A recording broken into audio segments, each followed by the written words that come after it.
Hi friends, આજે આપણે નવા બે શબ્દો શીખીએ જે હોમોફોન્સ છે, એટલે કે પ્રોનાઉન્સિએશન એનું સેમ છે પણ તેના મિનિંગ અને સ્પેલિંગ અલગ અલગ છે.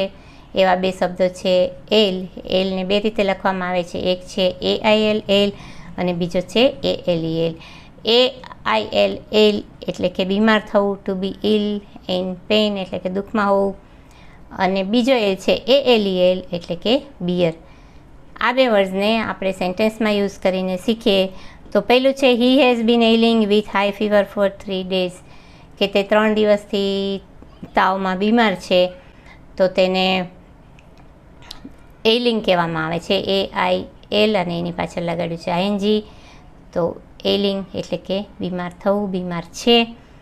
અને તેના પછી છે આપણી પાસે સેન્ટેન્સ હી એન્જોયડ એ કોલ્ડ એલ આફ્ટર એ લોંગ ડે, કે તેણે લાંબા દિવસ પછી ઠંડો બિયર એન્જોય કર્યો. તો અહીંયા ALEL એટલે કે બિયર. આવા જ શબ્દો શીખવા માટે અને પૂરો વિડીયો જોવા માટે વિઝિટ કરો મારી ચેનલ ઇંગ્લિશ ગુજરાતીમાં. Thank you for watching. Bye bye.